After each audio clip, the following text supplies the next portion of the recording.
dipersembahkan oleh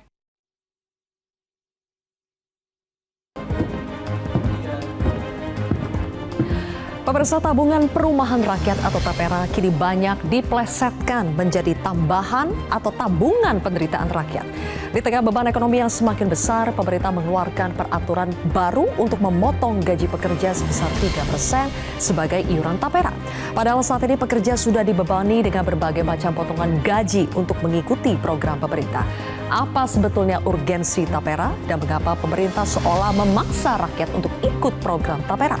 Inilah kontroversi selengkapnya. TAPERA gaji kian tipis makin miris, bersama saya Zilvia Iskandar.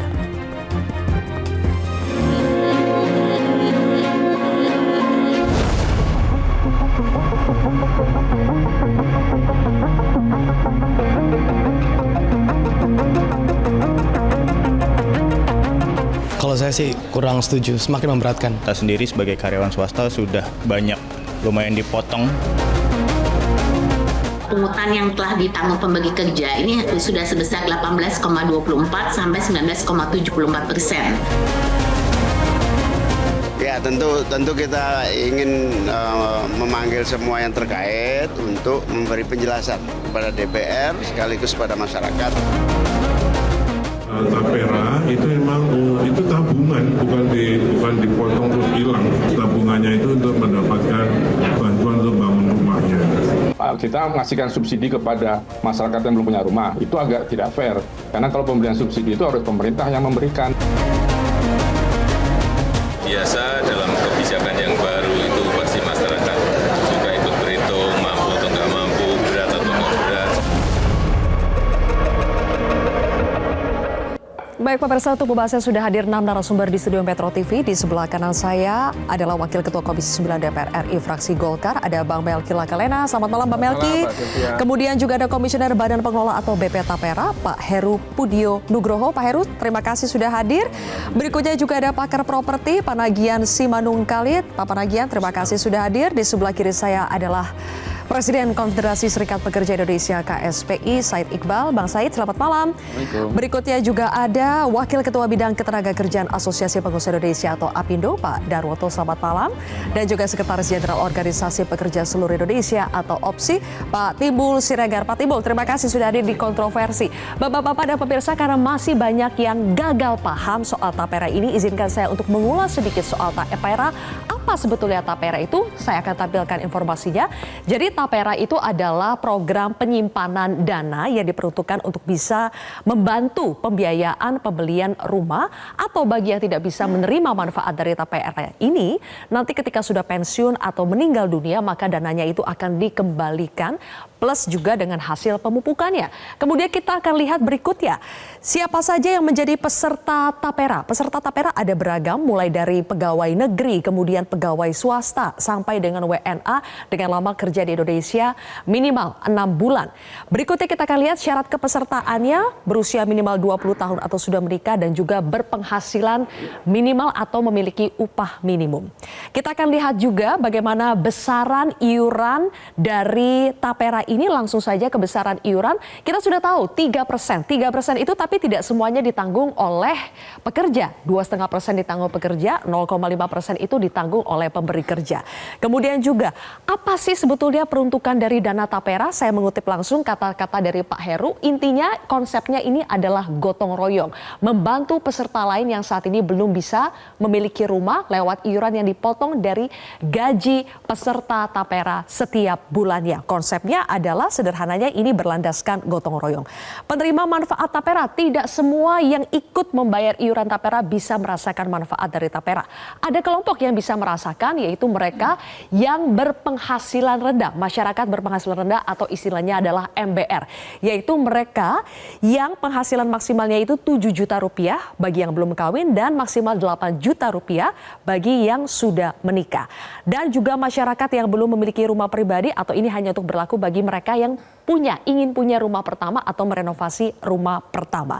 Kita akan lihat juga fasilitas TAPERA, ini dia ada kredit pemilikan rumah KPR, kredit bangun rumah, kredit renovasi rumah dengan tenor panjangnya hingga 30 tahun nanti dan suku bunganya katanya sih di bawah suku bunga pasar. Pertanyaannya bagaimana dengan yang tidak bisa menerima manfaat kepemilikan rumah atau renovasi rumah? Tadi jawabannya sudah diberikan di awal bahwa nanti ketika sudah memasuki usia pensiun 58 tahun atau meninggal dunia, maka dananya ini akan dikembalikan plus dengan hasil pemupukannya. Hasil pemupukannya berapa nanti saya akan langsung tanya ke Pak Heru. Tapi sebelum itu Bapak-Bapak saya ingin langsung tanya ke Pak Timbul. Pak Timbul, benar tidak kalau tapera itu sekarang menjadi tambahan penderitaan rakyat? Ya, paling tidak gini, saya mau katakan semangat tapera bagus ya untuk mendorong masyarakat kita punya rumah.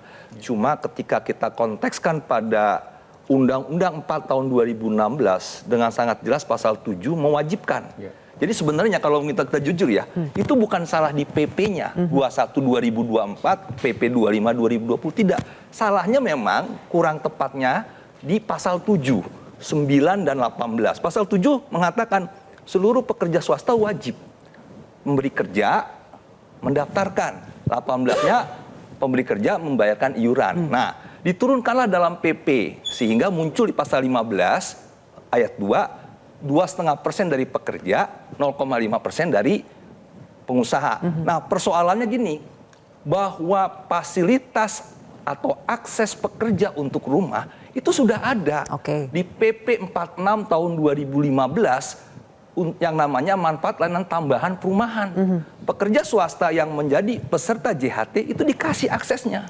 Nah, satu. Yang kedua, pasal 37 ayat 3 Undang-Undang SJSN juga begitu. Diturunkan dalam PP 46 minimal kepesertaan 10 tahun, dia bisa mengakses 30%. Jadi program sejenis sebetulnya sudah ada di JHT, BPJS Ketenagakerjaan. Itu yang waktu pada saat proses membuat Undang-Undang Tapera kami sudah sampaikan. Kita ini punya tabungan sudah di JHT. Berarti ini tumbang tindih dong, overlapping. Nah, itu yang sudah kita ingatkan. Cuma kan mungkin pemerintah menganggap udahlah swasta ikut gotong royong yuk. Nah, sekarang pertanyaannya, memang di Undang-Undang Tapera disebut prinsip gotong royong. Persoalannya ketika kita bergotong royong, apa yang kita dapat? Nah, disebut tadi, kita belum tentu dapat manfaat untuk perumahannya.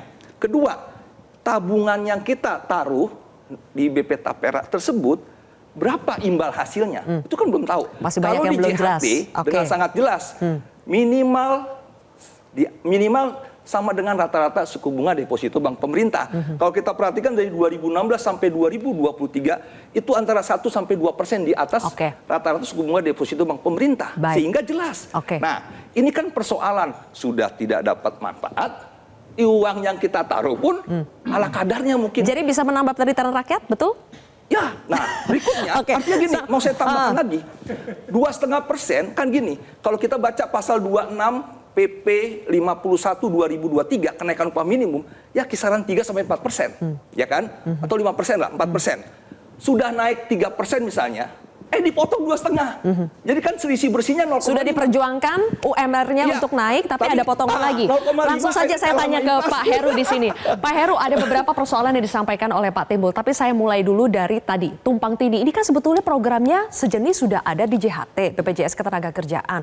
Terus kenapa lagi ada tapera seperti ini? Urgensinya apa, Pak? Iya, makasih Mbak Sylvia. Makasih Pak Timbul yang sudah sangat bersemangat ya mencoba mengkritisi. Jadi pertama saya tegaskan dulu nih, bahwa tapera itu adalah tabungan, ya. Jadi bukan iuran, bukan potongan, gitu ya. Ya, tapi adalah merupakan tabungan. Tabungan yang dikolek secara periodik dari peserta, gitu ya. Dalam jangka waktu tertentu, yang khusus hanya bisa digunakan untuk pembiayaan perumahan. Itu konsep di Undang-Undang Taperanya seperti itu. Dan atau dikembalikan pokok simpanan dan hasil pembukaannya pada saat berakhir masa kepesertaan. Jadi dari situ clear. Kenapa harus ada tapera, gitu ya? Ya, pertanyaan kan Mbak kan seperti itu.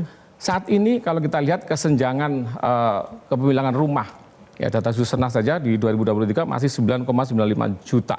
Ya, pertumbuhan demand perumahan, ya, pertumbuhan keluarga baru itu sekitar 700.000 sampai 800.000, gitu ya. Kemampuan pemerintah ya melalui afirmasi APBN baru di angka kurang lebih 220.000 per tahun. Ya, sehingga kalau tidak ada partisipasi aktif masyarakat dengan bersama-sama menabung, ya, kemudian ada yang menjadi istilahnya penabung mulia, gitu ya, melalui skema tabungan perumahan rakyat ini untuk sebagian hasilnya tadi digunakan membantu ya MBR masyarakat berpenghasilan yang belum punya rumah, tentu angka backlog tadi ya kerjanya itu nggak akan bisa terkejar. Jadi yang ada fasilitas yang ada di JHT itu saja tidak cukup ya Pak? Ya ini harus juga nih bahwa JHT ya itu kan manfaat layanan tambahan sepengetahuan saya Pak Timbul ya. MLT perumahan ya. Dan itu memang bagian dari JHT. Cuman ya di Undang-Undang Tapera, Undang-Undang Nomor 4 2016, mandat untuk mengelola pembiayaan perumahan itu ada di BP Tapera. Itu kalau kita runut ya, dari mulai Undang-Undang Nomor 1 tahun 2011 tentang perumahan dan kawasan permukiman, di salah satu pasalnya bahwa negara harus membentuk badan hukum yang khusus fokus membiayai pembiayaan perumahan. Muncullah Undang-Undang Nomor 4 2016 turunannya. Jadi setelah amanat undang-undang memang tidak cukup juga dengan MLT yang ada di JHT begitu ya. Oke, ada dua yang dijelaskan oleh Pak Heru. Satu, Pak Said, bahwa ini bukan potongan, tapi ini adalah tabungan. Anda sepakat tidak bahwa ini adalah tabungan? Tabungan yang wajib harus disetor oleh semuanya. Memang tabungan, tabungan sosial itu. Tabungan sosial. Tapi kan judulnya Tapera, tabungan perumahan rakyat. Orang buruh dan peserta Tapera ketika dia masuk ke dalam program Tapera, dia ingin punya rumah dong. Konsepnya itu, punya rumah. Tapi jangan dipaksa, dia disuruh nabung, nggak punya rumah. Logikanya tidak ada kepastian ketika mengikuti program ini untuk mendapatkan rumah. Kalau gitu buat apa? Kok negara kayak kolonial sih? Kan udah ada pajak, udah ada iuran di program jaminan sosial. Ini apa? Mengumpulkan dana masyarakat dikelola oleh pemerintah, bukan pajak, bukan iuran. Kalau mau jaminan sosial, ya boleh pajak, boleh iuran, atau mix seperti BPJS. Itu kan mix antara pajak dan iuran. Yang pajak PBI, yang iuran yang kita kenal dengan mandiri atau di persentase di buruh yang bekerja penerima upah. Nah ini nggak jelas. Ini sebenarnya uangnya mau diapain sih? Ini kan persoalan yang sebenarnya serius. Udahlah nggak usah pakai bahasa yang terlalu tinggi. Rakyat nggak ngerti. Yang buruh ngerti, uang gua kok lu yang atur gitu loh. Uang gua, Pak, motong pakai uang gua. Tuh. Lu mau atur-atur. Belum tentu juga dapat rumah. Kita nggak ada kepastian jadi kita rumah. Urunan tapi belum tentu rumahnya buat kita. Terus kemudian yang aneh, udah lo mau atur, lo nggak mau ikut bayar. Lo model apa di pemerintah kalau Pak Heru jawab dulu, Pak. Oke, Pak Said ya. Ini menarik. Susah-susah amat cara berpikir. Pak Iqbal gitu ya. Mungkin saya sampaikan dulu nih Pak, data ya. Dari afirmasi APBN, negara hadir untuk ikut membantu penyediaan perumahan Pak, kalau negara hadir, kenapa nggak APBN ikut masuk dalam Tapera? Sebentar dulu. Malah masyarakat, buruh. Bapak ngerasain nggak orang upah minimum itu emang naik? Orang turun kok, gaji 3 tahun nggak naik, tiba-tiba main potong aja. Kalau Bapak nggak upah minimum, ngomongnya enak. Tapi kalau kita upah minimum, baru terasa itu potongan 2,5%. Naik gaji tahu nggak Bapak Botabek berapa? 1,58%. Berapa Bapak potong iuran sebagai mewakili pemerintah? 2,5%. Rentenir aja nggak kayak begitu, Pak. Oh enggak, bentar dulu nih. Ya, dari alokasi APBN melalui fasilitas likuiditas pembiayaan perumahan yang dikelola oleh BP Tapera. Ya, dari 2010 sampai sekarang itu program sudah menghasilkan 1.475.000 unit rumah, ya, dengan nilai penyaluran kurang lebih 136 triliun lebih. Itu negara hadir, Pak, dan kita yang kelola. Dari 1.476.000 tadi, itu ya, 1,1 jutanya itu adalah pekerja swasta yang memperoleh manfaat itu, ya. Ya tentunya kan dengan kemampuan seperti itu, ya, tidak akan bisa ngejar ini dengan sekian juta pekerja ini. Makanya perlu tadi prinsip gotong royong pemerintah, terus antara masyarakat yang mampu dengan yang belum mampu punya rumah. Nah itu Bapak salah tuh. Ya. Kalau prinsip gotong royong itu jaminan sosial, namanya asuransi sosial. Yang kaya membantu yang miskin, yang sehat bantu yang saya nabung 100 juta, Bung Timbul nabung 25 juta. Masa uang saya dipakai buat beliin rumahnya Bung Timbul?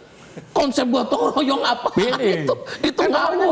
Harusnya prinsipnya tabungan. Memang nggak hilang, tapi kenapa saya dipaksa untuk bayarin uangnya Bung Timbul, terus negara nggak bayar? Dan itu nggak hilang uangnya Pak. Memang nggak hilang, tapi uang saya dipakai untuk membeli rumah yang dibutuhkan oleh Bung Timbul yang tadi mendapatkan manfaat. Loh saya nggak mau dong uang saya dipakai, terus negara di mana? Kecuali CPF di di Singapura atau EPF di Singapura, CBF di Malaysia, pemerintah ikut dalam proses mengiur dan pemerintah 2 kali lipat loh.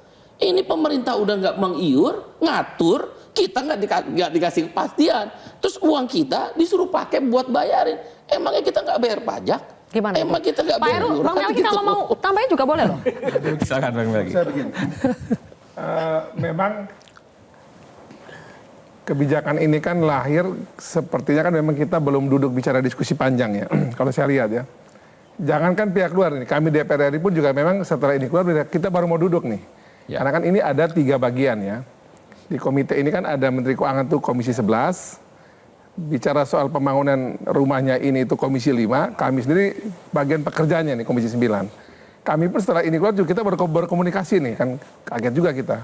Saya pun juga berkontak mitra kerja kami menanyakan apa sih yang jadi duduk perkara gitu. Ternyata memang kalau dilihat memang ini spiritnya pemerintah ya. Semangatnya kita anggap dulu ya Bang Said. Semangatnya kan bagus nih. Mau bantu agar para pekerja atau masyarakat secara umum yang bekerja ini mereka mendapatkan rumah gitu. Persoalannya adalah kalau kita lihat memang negara ini punya dana terbatas. Yang itu tidak bisa cuma dari pemerintah, jadi butuh juga dari para pekerja juga bisa terlibat. Dan memang ini dua logika yang berbeda nih. Antara Tapera sendiri dan BPJS itu berbeda semangatnya ya. Kalau Tapera ini tabungan, sementara kalau bicara BPJS itu kan ini memang yang tadi disampaikan oleh Bang Said, ini kan dua belah pihak ya. Nah untuk itu menurut saya begini, ini kan memang kita belum duduk bersama dengan baik nih, mendiskusikan manfaatnya, kepesertaannya bagaimana, dan juga tentu bagaimana agar ini bisa berjalan secara sustainable jangka panjang ya. Jadi maksud saya ini kalau memang kita bisa diskusikan dengan baik menurut saya sebenarnya spirit yang kita ambil dulu dan ya saya terima kasih juga kepada Pak Jokowi nih. Kan ini kan mandatori harusnya dilaksanakan. Kalau dulu kita tolak ya jangan ada itu undang-undang. Ini sama halnya kalau sekarang kami juga ini baru mengerjakan namanya KRIS. Yang juga ini ramai juga nih KRIS ini, Mas Timo juga suka protes nih. Itu 20 tahun lalu, 2004 itu sudah disuruh bikin, kita memang nggak siap baru mau bikin sekarang nih. 20 tahun lalu. Nah, dipaksa juga suruh orang membuat itu biar masyarakat dapat manfaat. Nah, sama juga dengan Tapera ini menurut saya nih ya, ini maksudnya memang untuk buruh, untuk para pekerja secara umum ini, PNS dan non-PNS ini. Cuma memang mungkin karena belum terkomunikasi, karena kita belum duduk nih Bang Said. Kalau saya melihat itu ya, menduduk membagi. BPJS itu udah ada Pak, namanya tabungan sosial, JHT. Betul. JHT itu kan juga kalau sama. JHT ini, saya cek ya kepada teman-teman BPJS nih, kenapa ada manfaat tambahan yang di BPJS ini, JHT ini, kok kenapa para buruh atau para pekerja menggunakan, tapi nggak jebol di perbankan gitu. Kan ini ada manfaat tadi itu. Dari total mungkin saya belum hitung berapa, karena saya belum minta datanya, tapi dari yang diajukan kepada perbankan itu ternyata sebagian diterima, sebagian ditolak. Mau tahu nggak kenapa Bang? Ternyata tuh sebagian juga misalnya kena pinjol. Nah ini problem kita nih. Kalau di Tapera pun, ya kita punya kredit macet, dikasih gak Pak? Gini, Enggak Pak. juga kan? Artinya memang itu bagian dari seleksi. Kalau orang mau minjem rumah, yang begini-begini ya harus selesai dulu. Masa dipinjam motor kredit macet 5 gitu ya. Terus mau minjem rumah, kan logikanya motor aja lo macet, apalagi rumah, kan gitu. Maksud saya, itu menurut seleksi alam, seleksi bisnis biasa ya. Cuma kan masalahnya adalah bagaimana kita sudah punya ini. Sebenarnya Pak, 2000 sebelum disahkan kita udah ingatkan, MLT perumahan itu sudah ada fasilitasnya untuk pekerja. Nggak usah lagi. Nah, tinggal dibagi segmen. Bang Timur mengatakan bahwa PNS sendiri, swasta sendiri gitu. Iya, masyarakat ya ditambah. Taperum dulu kan untuk PNS. Karena kan muncul tuh peserta mandiri. Boleh silakan. Tapi enggak juga. Saya baca di satu media Pak Eri dan Bang Melki ya, PNS yang dia udah pensiun ya, nggak punya rumah kok. Jadi maksudnya berbagai program ini tidak menjamin juga orang punya rumah. Dijawab nanti ya, Pak Heru dan Bang Melki. Pak Painangan juga boleh nanti menanggapi. Kita harus jeda terlebih dahulu pemirsa. Kontroversi akan kembali sesaat lagi.